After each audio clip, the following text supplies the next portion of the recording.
a palavra para Divaldo Franco.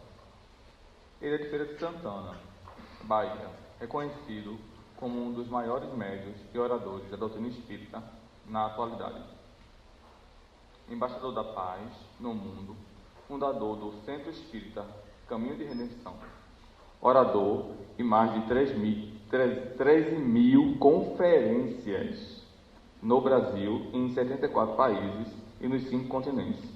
O tema a ser abordado por Divaldo é o impacto das novas gerações na transição planetária.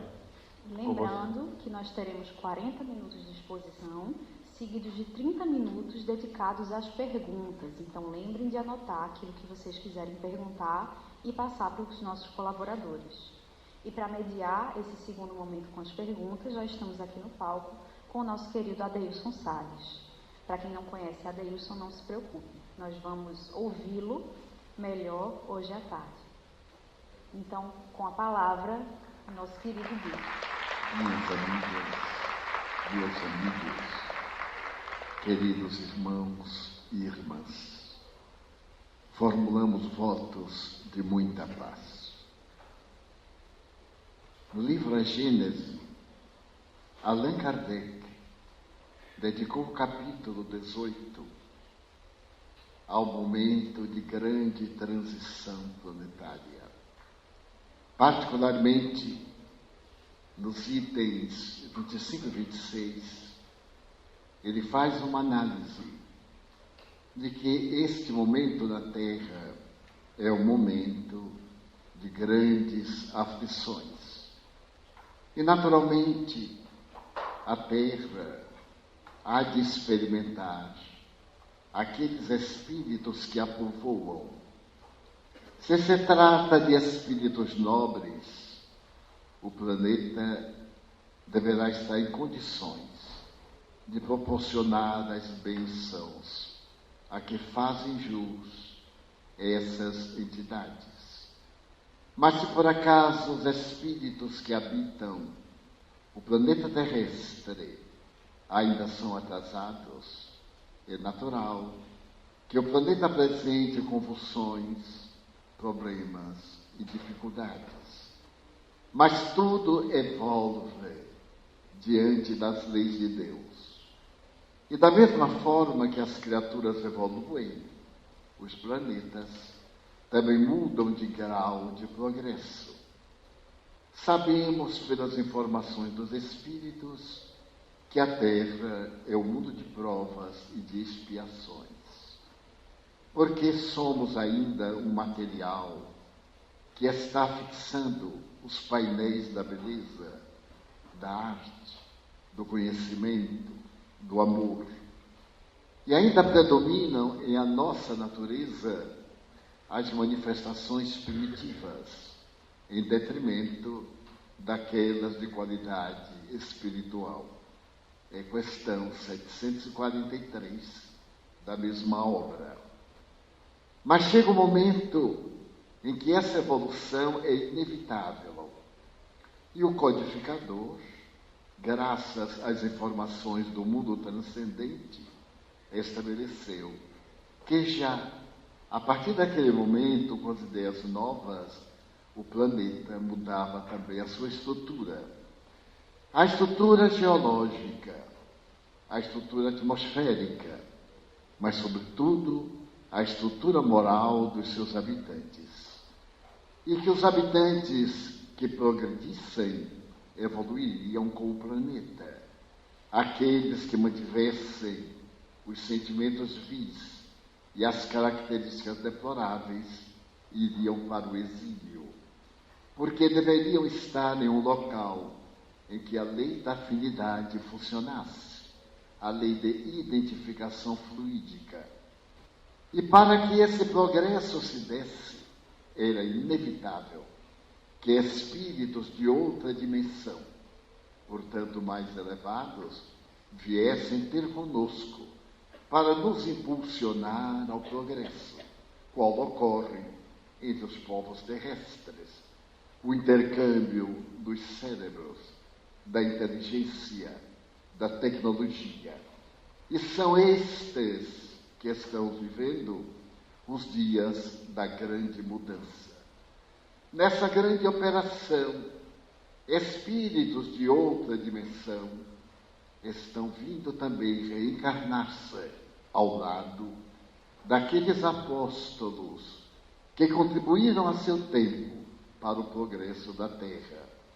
Se fizermos uma análise perfunctória, rápida, a respeito das famílias espirituais de alto gabarito, nós poderemos observar, por exemplo, que antes de Cristo, no século V, o século de Péricles na Grécia, reencarnaram-se espíritos eminentes na filosofia.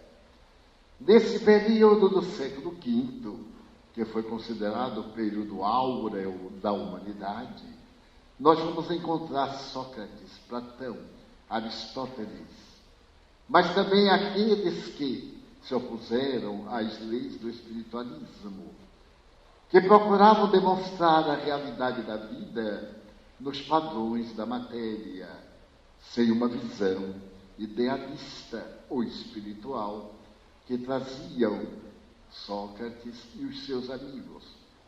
Então nós vamos encontrar, por exemplo, Epicuro, que lança a filosofia do prazer, Diógenes, a doutrina do cinismo, e ao lado deles, Demócrito, que estabelece no planeta tudo ser resultado dos átomos, do vácuo, do movimento. E quando desses três fatores se desorganiza, vem o caos, o aniquilamento. Então a vida seria o resultado espúrio de um acaso. Enquanto Sócrates dizia que nós apenas recordamos. O conhecimento está dentro de nós. Educar, educere, é arrancar de dentro de nós aquele conhecimento que nós trouxemos do mundo das ideias. O mundo das ideias precede e sucede o mundo físico. Razão pela qual o ser humano apresenta-se sob dois aspectos: a sombra e a realidade. A realidade é a essência, a energia, o ser. A sombra é a matéria, o não ser, o transitório. A realidade é permanente. Etapa a etapa, vai desenvolvendo os valores intrínsecos. A não realidade é a nossa aparência fisiológica. Porque essa aparência fisiológica muda de acordo com as nossas realizações. E a doutrina espírita, posteriormente, vem confirmar o pensamento socrático, platônico, aristotélico, quando Allan Kardec demonstra que o ser é a energia pensante. Mas para que essa energia pensante se possa condensar, existe o ser intermediário, que é o perispírito, constituído de uma energia específica. E como à época, o século XIX, a física era linear, a física de Newton, não havia expressões, Allan Kardec usa um corpo semimaterial. Hoje, poderíamos dizer um corpo quântico, que é constituído de matéria, mas também é energia, como a luz. A luz tem a sua ondulação, energia. Mas essa ondulação é feita através de fascículos, matéria. Ela é, portanto, uma conjugação de matéria e energia. Ela se propaga com a velocidade de 300 mil quilômetros por segundo, sendo superada somente pelo pensamento, que é mais veloz. Então nós vemos aí a energia tornar-se matéria, que se converte em energia. O espírito com o invólucro, que se encarrega de dar a forma que a matéria vai ter depois. É curioso, porque no esoterismo, nas doutrinas ancestrais, isso era conhecido com a denominação de corpo austral, ou astral. Corpo de energia fluídica, mais grosseiro do que o corpo de energia pura, o espírito. Então nós vamos ver nessa trilogia o espírito, a energia que pensa, o perispírito, a energia que se vai condensando, e a matéria, que é a energia resfriada ou condensada, através da qual desenvolvemos o progresso que nós trazemos da divindade, portanto, do mundo das ideias. Educar é fazer-nos evocar esses conhecimentos, aprofundar neles para descobrirmos quem somos, de onde viemos, para onde vamos e o que devemos fazer. Neste momento de transição, já percebemos os grandes sinais. Por exemplo, o grande tsunami do Oceano Índico, que matou mais de 300 mil pessoas em uma fração de segundo e que perturbou 13 países, inclusive as praias do Brasil. A grande convulsão, quando as duas placas tectônicas se chocaram, essa explosão mudou o eixo da Terra. Porque nos grandes estudos a respeito do planeta, diante do Sol, a Terra tem uma inclinação de 23 graus, estabelecida pelo ano geofísico. Esses 23 graus, essa inclinação, responde pelas noites, pelos dias. Mas o ideal seria que, ao invés de uma inclinação, o planeta girasse em torno de uma perpendicular que receberia do Sol a mesma quantidade de fótons, produtores da claridade, do calor, do equilíbrio, e a mesma energia magnética da lei da gravidade. Com esse tsunami, estabelecem os estudiosos que a inclinação, que era de 23 graus, passou a 18. E, naturalmente, em um outro tsunami, ou noutros, ela adquiria verticalidade para que as temperaturas sejam amenas, agradáveis, para que não hajam as ocorrências calamitosas das grandes tempestades, dos desastres de natureza intrínseca do próprio planeta. Porque nós estamos em uma camada muito fina. Na parte interna, nós estamos numa combustão de mais de 11.000 graus centígrados. A temperatura do Sol é de 6.648 graus centígrados. Daí, periodicamente, essa massa ígnea, esses metais derretidos, necessitam de dar vazão aos gases, e a Terra se rompe e vem as erupções vulcânicas, fazendo que não apenas os gases da alta temperatura, mas também os gases venenosos sejam expelidos e a massa terrestre seja diminuída para ser mais volátil, mais leve. Através dos estudos, se fez uma análise da estrutura atômica do planeta e se pôde demonstrar que os espaços vazios na Terra são infinitamente maiores do que aqueles que constituem a matéria. Por exemplo, se retirassem todos os espaços vazios da Terra, a massa seria do tamanho de uma bola de tênis.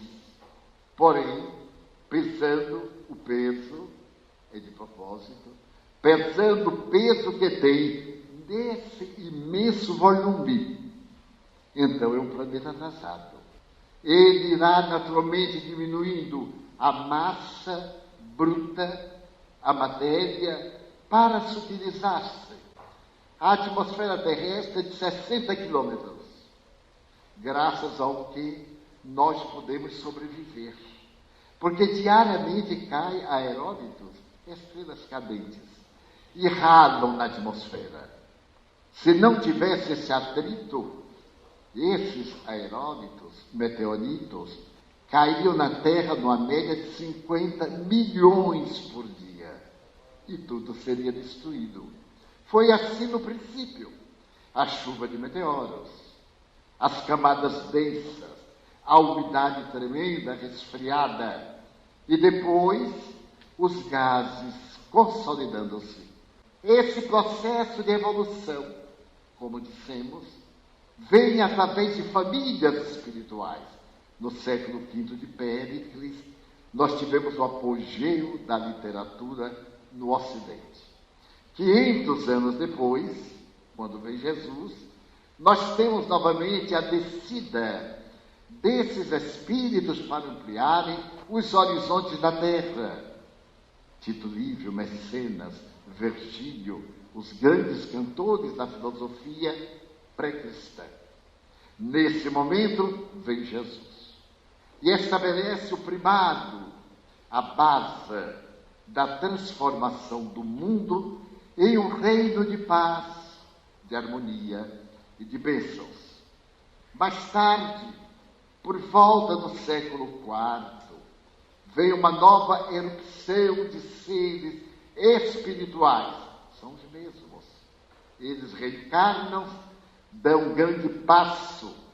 A humanidade absorve e eles vêm adiante. Vamos reencontrá-los por volta do século XI, XII, o período de Francisco de Assis, de Dante Alighieri. Mas logo depois, a Renascença italiana, as grandes navegações, 1492, 1500, a demonstração da Terra ser uma circunferência, e naturalmente as artes, a literatura, principalmente italiana, a Renascença. Por que Renascença? Porque trouxe de volta aquela cultura desses aos quais nos referimos, porque foi o grande período do obscurantismo, a Idade Média, a ignorância, 1000 anos de ignorância, de selvageria, de crueldade religiosa. E logo uma queda. No século VII, veio Lord Bacon, acompanhado de inúmeros cientistas que se rebelam contra a religião. São os mesmos. No século XIX, a ciência arrebenta as amarras. É fascinante notar Pasteur. Ele não é médico e deseja, na Sorbonne, introduzir o seu pensamento, porque o cólera, como a hidrofobia, matavam mais de 1 milhão de pessoas por ano na Europa. E ele, examinando os cães, faz a vacina antirrábica e até hoje salva milhões de pessoas. Mas vem Koch e também descobre o bastonete da tuberculose. A tuberculose, chamada peste branca, matava 3/4 partes da humanidade. A descoberta, enfim, dos micróbios mudou completamente as paisagens terrestres. As epidemias eram terríveis. A peste negra matou 3/4 partes da humanidade. Não se fazia enterro, porque ao se conduzir o morto, iam caindo outros pelo caminho. Até que, da forma que apareceu essa peste, através de um rato, numa cidade inglesa, também desapareceu. Por quê? Porque esses vetores das doenças já não eram necessários ao processo de iluminação da humanidade. Nós vimos a gripe espanhola, que é mais recente, 1918. Então nós vamos ver que uma modesta gripe quase destruiu a humanidade. Mas veio então a ciência e criou as primeiras vacinas. Mas apesar disso, nós vamos encontrar mais tarde outra gripe, a gripe dos porcos, que por pouco não destruiu a sociedade. Minha mãe morreu dessa gripe, chamada a gripe asiática, por volta de 1978. Mas aí também a Terra foi invadida por um número imenso de sábios, de filósofos. O século XIX é um oceano de estrelas. Aí aparece o Espiritismo. Como a grande luz, aparece a homeopatia. Um homem tem a ideia de que um semelhante cura um semelhante e realiza experiências em si mesmo, absorve as dores da enfermidade. E então, numa frase latina, ele vai definir a medicina do porvir: similia similibus curantur. Um semelhante com outro semelhante cura.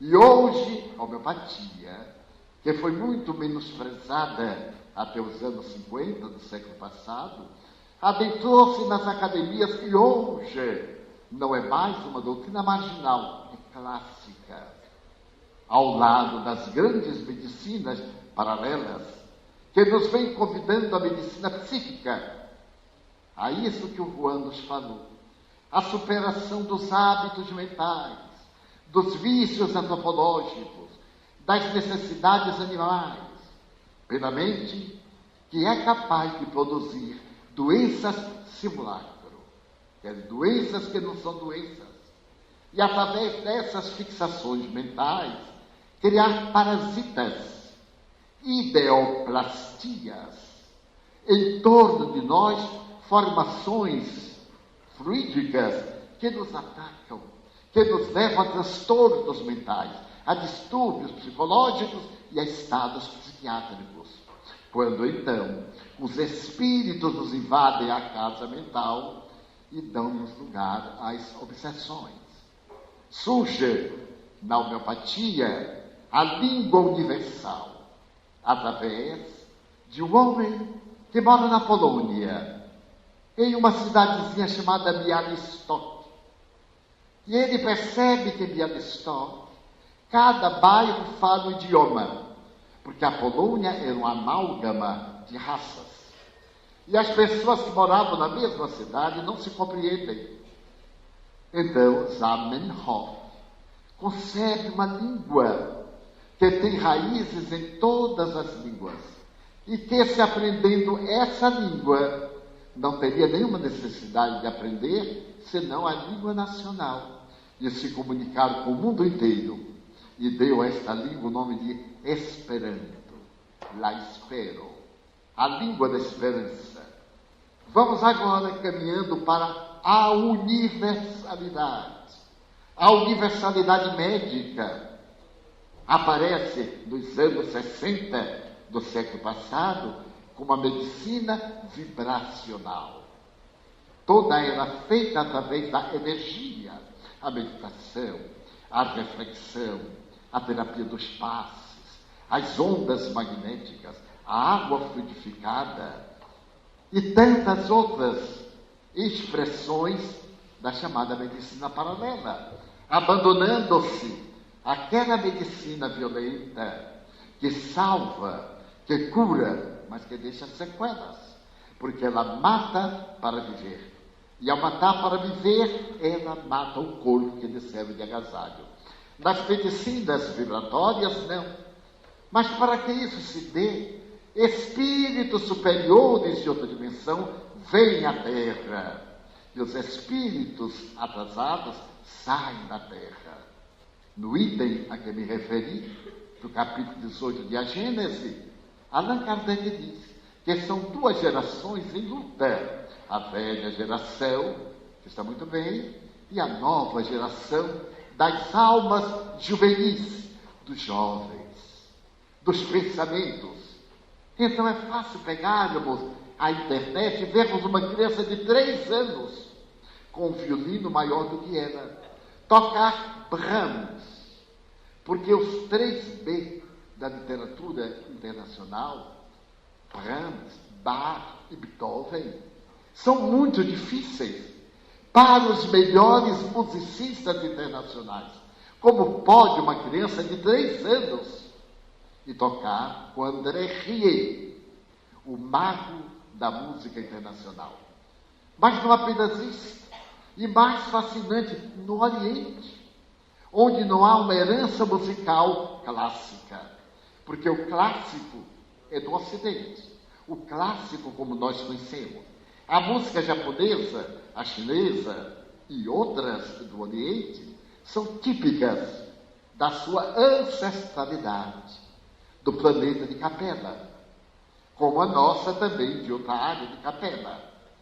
Então, para nós, a riqueza das partituras, da melodia, leva-nos à lágrima.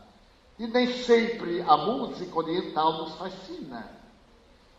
Entretanto, há muito ocidental que se comove com a música oriental e não com a ocidental. Então nós estamos vendo diariamente meninas trazendo a música clássica e cantando com uma grandeza superior aos maiores astros que jamais estiveram na Terra. É o que a juventude tem para nos dar. Como é que esses espíritos estão trazendo essa força nova para esse período pós-transição? Quando se fala a respeito de UFOs, ou discos voadores, os ufologistas costumam dizer, eles já estão aí. Sim? E esses espíritos, não necessariamente através de um disco voador ou de um artefato metálico, mas eles estão aqui reencarnados, com a mente superior, com uma percepção incrível. Têm sido entrevistados em todos os canais do mundo, esses meninos ideais. Este vai dizer a Oprah, eu renasci para acabar com o câncer. Akrit, um menino indiano, de 12 anos, que aos 10 anos de idade era professor da universidade do seu país, na capital. Mas ele vem e diz que o seu conhecimento de fisiologia, de neurologia, está muito além de todos os livros terrestres que ele já leu aos 10 anos. E nós pegamos um tratado de anatomia com 50 anos e ele pesa na mão e na cabeça. E a gente, no meu caso, não entende. Então nós estamos com uma geração de ideias novas. Eu, que sou de uma geração bem recuada, fico acompanhando o surto do progresso. Ainda ontem, à noite, ouvíamos um amigo que está na área da comunicação virtual, na área da cibernética. E ele dizia, a televisão já está superada. Ninguém está mais interessado na televisão grátis, porque nenhum de nós quer o programa feito pelos outros. Então nós vamos para os canais pagos, vamos montar os nossos programas, vamos entrar naquilo que nos interessa, e não na programação tradicional. Só assim o faz quem não tem dinheiro. E eu me recordo que eu sou do tempo do disco de vinil, aquele maravilhoso que voltou, época coisa boa volta. E então aquele disco volta. Aí eu disse uma frase que toda hora eu deleterei: se é bom para o brasileiro, então é bom para nós. Então disco de vinil. E de repente apareceu um disco grosso, horrível, se colocava lá, mas era um disco que tinha imagem. Eu próprio ficava olhando como é que a imagem estava ali dentro daquela caixa. E rapidamente veio o CD. E veio outro tipo de CD. E eu fui comprando e falei, que loucura. Agora nós temos, eu devo ter assim, 5.000 CDs. Não tenho onde colocar tanto CD. Mas agora nós temos o pendrive. Aquela coisinha horrorosa. E já tem um pendrive do tamanho da unha. Meu Deus, a gente vai palitar o dente agora com pendrive. E vai escolher o que quer com o dente. Eu vou abrir agora no local tal. Mas já está quase superado o danadinho. Porque já tem coisa aí. Porque o interessante é que tudo isso é resultado da guerra. A guerra tem esse benefício. A humanidade não progride na paz. Nós somos paradoxais. Progride na guerra para vencer o outro. E foi na guerra que surgiram as grandes doutrinas da miniaturização, para poder lançar os mísseis a grande distância. Eu sou do tempo das válvulas. Lá na mansão eu tenho um rádio com válvula. Aqueles tubos horríveis, mas como eram simpáticos. E o perigo por causa do gás que eles têm. Agora, nós dispomos de uma tecnologia de ponta fascinante. Até o momento em que eu possa apresentar uma nova ideia. São espíritos que vêm de outra dimensão, onde lograram um conhecimento mais elevado. Perdoe-me narrar uma experiência pessoal, que talvez traduza melhor. Eu conheci aqui na Terra um grande esperantista, Ismael Gomes Braga. Este homem falava 12 idiomas. Está vendo? Olha aí. Eu só peguei, ela já perguntou: o que é que você quer, Divaldo? Aí está. Porque o meu telefone é diferente. O de todo mundo ele tem que tocar, né? O meu, de repente, tem um susto e começa a falar sozinho. Já é o progresso. Quem sabe que eu não sou o criador de uma nova ideia? E então, Ismael Gomes Braga adoeceu gravemente. E eu fiquei muito preocupado com ele. Isso, digamos, há 40 anos. E numa noite, eu tive um sonho que era o desdobramento da personalidade. E fiz uma viagem astral. E Ismael era o objetivo da viagem astral. Os espíritos iam fazer um transplante de energia, utilizando-se de mim, porque nós tínhamos fluidos compatíveis. E eu vi-me em uma sala cirúrgica. Os mentores prepararam uma aparelhagem especial. Ele era tabagista, era um fumante inveterado. E então colocaram determinadas ampolas numa ânfora enorme de cristal e catéteres no braço dele e no meu. Traziam prana, essa substância do ar, e maaprana, a energia verde que as árvores eliminam. Tudo isso foi mesclado naquela imensa ânfora e descia pelos nossos braços, retirando de mim, trabalhando ali, passando para ele. Pois bem, eu fiquei admirado, porque o controle era através de um robô. Eu não conhecia robô naquele tempo, somente as fantasias cinematográficas. Pois bem, há poucos dias, eu acompanhei uma cirurgia cardíaca feita no Rio de Janeiro por um cardiologista cirurgião em Ottawa, no Canadá, através da robótica. Portanto, no mundo espiritual está um progresso imenso e esses espíritos estão reencarnando. Sois vós, alguns de vós, pouquíssimos de vós, para desencorajar, que viestes para apressar. Então o vosso impacto em nós, da outra geração, choca. É o comportamento moderno, a visão de tolerância que nos surpreende. A mim, que passei pela experiência do obscurantismo dos últimos 90 anos, já vivi demais. Estou até cansado, porque 90 anos são um período imenso.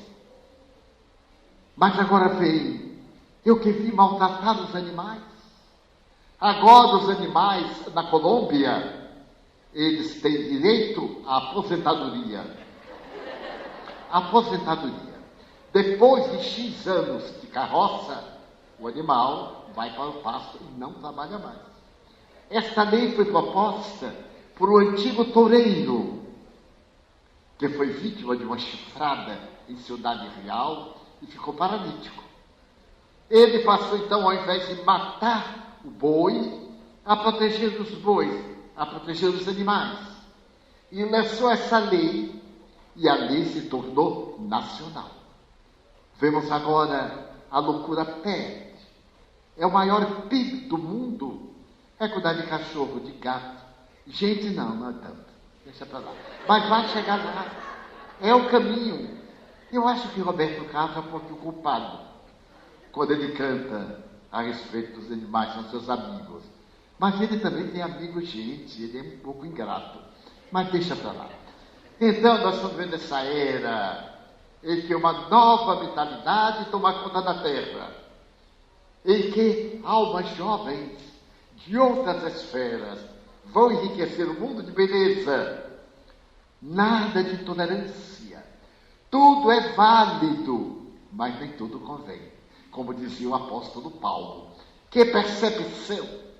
Há quase 21 séculos, o apóstolo da gente dizia: tudo me é lícito. Quer dizer, eu posso tudo, mas não me convém muita coisa. Então nós já sabemos discernir.